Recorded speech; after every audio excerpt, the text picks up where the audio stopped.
আসসালামু আলাইকুম, কেমন আছেন সবাই? অনেকদিন পর আজকে নতুন একটা ভিডিও নিয়ে চলে আসলাম।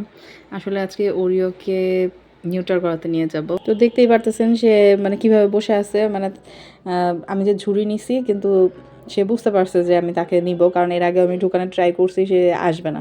তো হামজাকে বললাম যে, "তুমি ওরিওকে এনে ঝুড়ির মধ্যে দিয়ে দাও।" তো হামজা ওরে ধরে নিয়ে আসছে। তো যাই হোক আমি নিচে এই যে ওরিওকে নিয়ে নেমে ওয়েট করতেছিলাম আমার ছোটো বোনের জন্য। রিক্সা নিয়ে যাব। এই তো চলে আসছি আমরা ক্লিনিকে। আসলে সবসময় আমি ওরিও, সিম্বা, তারপরে মিনি সবার ট্রিটমেন্ট এখানেই করাই। যথেষ্ট মানে পরিষ্কার পরিচ্ছন্ন, আমার ভালোই লাগে ক্লিনিকটা। তো এটা আমার বাসার খুবই কাছে। এই কারণে মানে আমার ভাগ্য ভালো বলতে পারেন সবাই।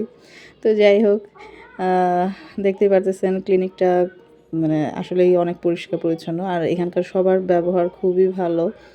তো এই যে ওরিও ওয়েট করতেছে তার সিরিয়ালের জন্য। আসলে আমরা ওরিওকে নিউটার করাবো কিনা এ নিয়ে অনেক কনফিউশনে ছিলাম যে এটা কি উচিত হবে কিনা। তো যাই হোক আসলে ফ্ল্যাট বাসায় থাকলে এছাড়া কোনো উপায় থাকে না।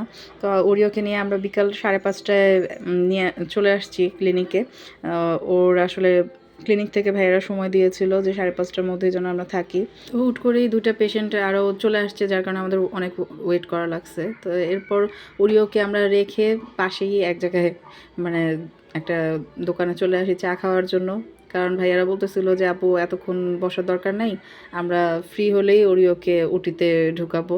তো যাই হোক আবার চলে আসলাম চা খেয়ে। 7টা বেজে গেছে। এর মধ্যে শুনি ভাইয়া বলতেছে যে, "আপু ওরিওর নিউটার করা শেষ। এখন সে ঘুমোচ্ছে। তো ও যখন মুভ করবে আমরা বুঝবো, তখন আমরা রিলিজ দিয়ে দিব।"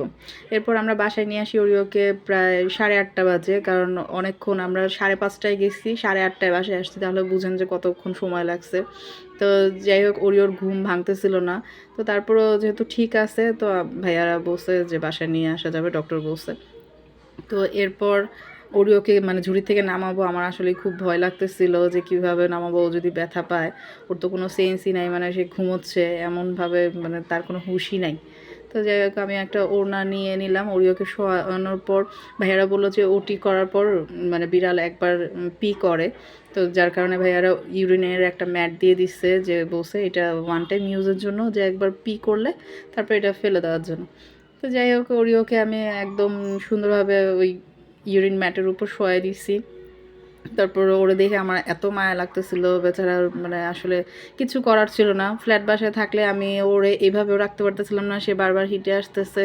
আবার আমি তারে বাইরেও ছেড়ে দিতে পারতেছিলাম না, কারণ ও সারভাইভ করতে পারবে না হয়তো। তো ভাইয়েরা বলছে ওরে সবসময় কলার পরায় রাখতে হবে, কারণ না হলে সে মানে ওদের তো একটা অভ্যাস আছে, সে জিহ্বা দিয়ে চাটবে এই সেই, যার কারণে ওদের জন্য রিস্ক হয়ে যায়। ভাইয়ারা 3টা মেডিসিন দিয়ে দিচ্ছিল। তো যাই হোক আমি আসলে কলারটা পরাচ্ছি আর ভাবতেছিলাম যে ও গলায় ব্যথা পাবে কিনা বা ওর কষ্ট হচ্ছে কিনা। এইটা নিয়ে আমি অনেকক্ষণ বারবার পরাই আর খুলি, এরকম একটা অবস্থা। তো এটা আসলে ভাইয়ারা বলছে, "আপু কষ্ট হলেও মানে পড়াতেই হবে। ওর ভালোর জন্যই আপনার করতেই হবে। মায়া দেখায় যে আপনি পড়াবেন না, ওর এতে ক্ষতি হবে, ওর ঘা শুকাবে দেরি করে।" কারণ ওদের একটা অভ্যাস আছে, ওরা এই চাটাচাটি করে, যার কারণে ঘাটা শুকাবে না। এরপর আবার ভাবতেছিলাম যে ওরিওকে লাস্ট আমি দুপুর 12:30টায় খাওয়াইছি। ভাইয়ারা বলছে যে আর কিচ্ছু খাওয়ানো যাবে না, যেহেতু অ্যানেস্থেশিয়া দিবে। তো রাত 8:30 বাজে আর ডক্টর বলেই দিছে সারা রাত কিছু খাওয়ানো যাবে না। তো এর মধ্যে সিম্বা ওরিওর ঝুড়ির মধ্যে ঢুকে বসে আছে, সে মনে হয় ট্রায়াল দিতেছে, তারও নিউট্রাল করানো লাগবে। তো এর মাঝে সিম্বাকে নিয়ে আমরা দুষ্টামি করতেছিলাম। তো ওরিওকে শোয়ায় দিলাম। তারপরে আবার দেখেন আমি সেই কলার নিয়ে কিন্তু মানে খুলতেছি, লাগাইতেছি, মানে খালি কেমন যেন মনের মধ্যে ইয়ে লাগতেছে যে ওরিওর গলায় কি ব্যথা পাবে কিনা। তো আসলে ওরিওকে আমি সেফ কোথায় শোয়াবো সেই চিন্তা করতে করতে ভাবলাম সোফার নিচে ওরে রাখি, কারণ তাহার কথা বলা যায় না, যতই আমি সাবধানে রাখি বাই চান্স যদি সে কোনোভাবে ওরিওকে ব্যথা দিয়ে দেয়, এই ভয়ে আমি কি করলাম ওরিওকে সোফার নিচে দিয়ে দিলাম। এখন আমি লাইট অফ করে দিয়ে চলে যাব। আর ওরিওকে ভাইয়া বলছে, মানে ডক্টর বলছে যে আগামীকালকেও স্যুপ দিতে হবে, মানে চিকেন স্টক। তো এরপর আবার যখন এসে দেখলাম যে ওরিওকে সিম্বা ডাকাডাকি করতেছে, মানে ওরে উঠানোর চেষ্টা করতেছে। সবসময় আসলে ওরিও যেভাবে দৌড়াদৌড়ি করে, ওরা একসাথে খেলাধুলা করে, তাই এখন ওরিও একদম মানে নড়াচড়া করতেছে না। সিম্বা মানে প্রাণী হলেও ওদের মধ্যে কিন্তু সেই ফিলিংসটা কাজ করে।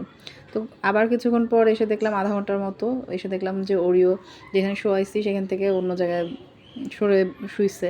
তার মানে তার জ্ঞান ফিরছে, তার ঘুম ভাঙছে, কিন্তু সে পিও করছে এর মধ্যে দেখতেছি। আসলে ডক্টর বলেই দিছে সে মানে আজকে একবার পি করবে ঘুম ভাঙার পর। ওটি করার পর নাকি একবার পি করে বিড়াল। ডক্টর বলেই দিছে যে আজকে ওর ঘুম ভাঙার পরেও তার শুধু মাথা ঘুরাবে, সে ঠিকমতো দাঁড়াতে পারবে না, সে বারবার পড়বে, এরকম আর কি, জাগবে আবার ঘুমাবে। তো আজকের ভিডিও এই পর্যন্তই। সবাই ভালো থাকবেন। আল্লাহ হাফেজ।